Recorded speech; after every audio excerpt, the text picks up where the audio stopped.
Many men can suffer from a numb penis as a result of cycling. All right, stop sniggering at the back. I am going to use the word penis, okay?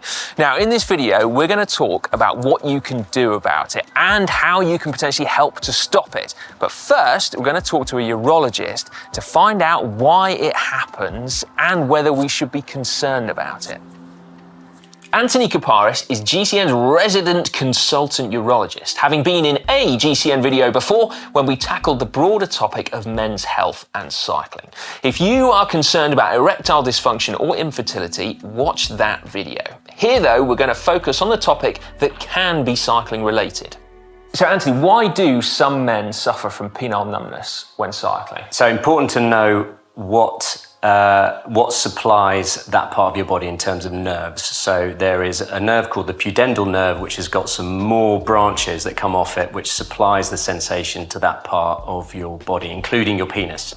And if you sit on it for long periods and compress the nerves, interrupt a little bit of the blood supply, it can cause problems with the way the nerve works, and that causes numbness. Okay, and do some people suffer from it worse than others? They will do, and the reason will be multifactorial. So there'll be lots of reasons why, but number one will be the differences between different human beings and their anatomy. So there is a relatively fixed course for the pudendal nerve, the way that it travels from your spine all the way down to where it needs to go.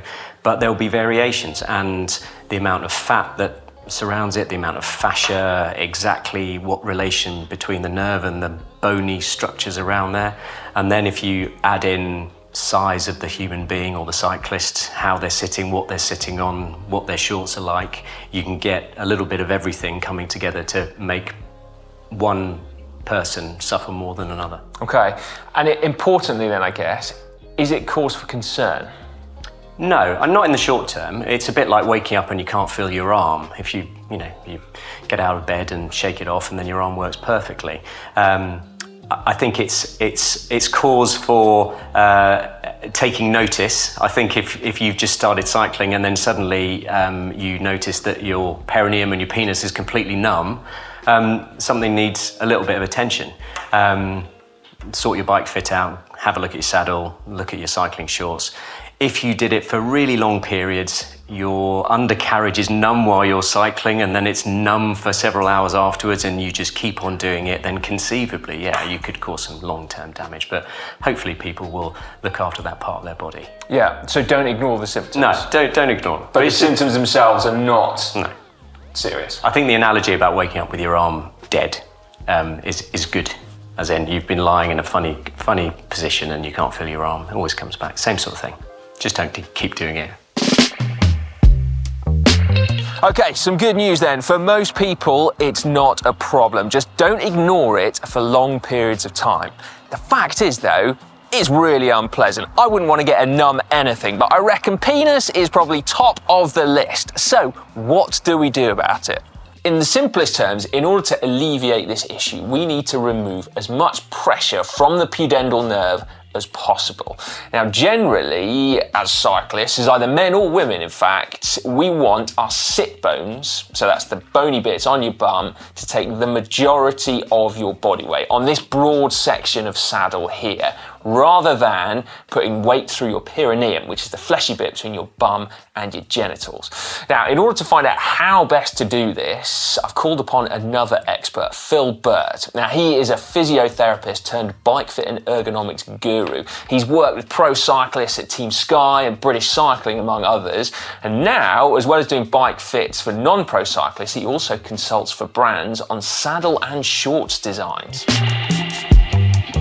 I think it's important to have a plan and a systematic approach to eliminating the reasons why you're getting the numbness. So, I mean, the most important thing is not to disappear down the saddle, changing your saddle rabbit hole, constantly. So I think saddle height saddle setback and saddle tilt are the three things to check. So a really common reason would be nose up.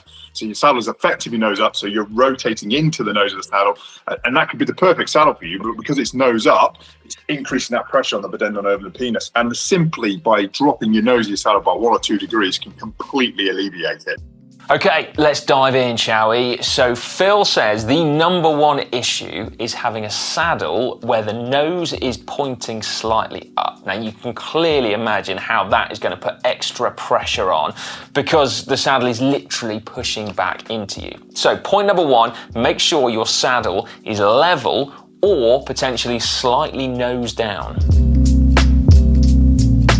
If slightly down is good, surely further down might be even better then. Well, potentially for your pudendal nerve, it would be, yes. The issue comes though from the fact that you wouldn't have any support on your hips at all, and that then has knock-on effects to other parts of your bike fit, mainly that you'll be putting way more weight through your arms, and that can then lead to sore hands, sore shoulders, and sore neck as well. So really you want to be looking at flat or slightly down. Next up, saddle setback, which is how far forward or backwards it is, and also saddle height. So if your saddle is too far backwards, then you're likely to shift forwards on it in order to find a comfortable pedaling position. And that could well mean then that your sit bones are not being properly supported by this broad section of saddle here. You'll be resting on this narrower bit here, which will put more pressure through that pudendal nerve. So try shifting the saddle forward by a good chunk. And then saddle height. Principally, if your saddle is too high, then you'll find that you'll be overstretching your legs. That might cause your hips to rock from side to side, which you can imagine wouldn't be great. Or indeed, your pelvis will rotate forwards, again, putting more pressure through that nerve. As always with bike fit though, bear in mind that unless you're with a professional fitter, don't move lots of different things at once. You want to do one thing at a time, check to see whether it's worked, and then move on to the next one. Do it systematically. Now, we talked about saddle position. What about reach to the handlebars? So excessive reach or drop or both together will encourage your pelvis. What you'll tend to do to trying to get there, you'll rotate your pelvis further forward, flatten off your back, and excessive of that will put more pressure further forward on your pubic rami, and that's going to increase that pressure on the pudendal nerve and give you numbness. So extreme positions are associated with this issue, definitely. So consider raising your handlebars as the first point. Now, you've got to say, typically adjustments at the front end of your bike are slightly harder or more restrictive than those around your saddle. So on this bike here, I can't raise my handlebars, but you might find that you've got some spaces above your stem here, and if you move them to below the stem, that will raise the handlebars up. You could also replace your stem for one that's got a slightly steeper angle, that can raise the handlebars up. Whilst you're there, you could also get a shorter one to move your handlebars closer to your saddle, reduce that reach.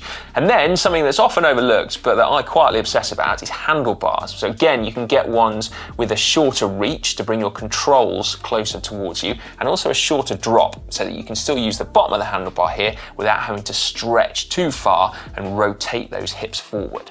However, I do also question Phil at this point. What about those of us that might be more performance oriented? So I want a position on the bike that makes me faster, so more aerodynamic, and therefore I can't afford to have my handlebars too high up or too close to the saddle. So what should people like me do?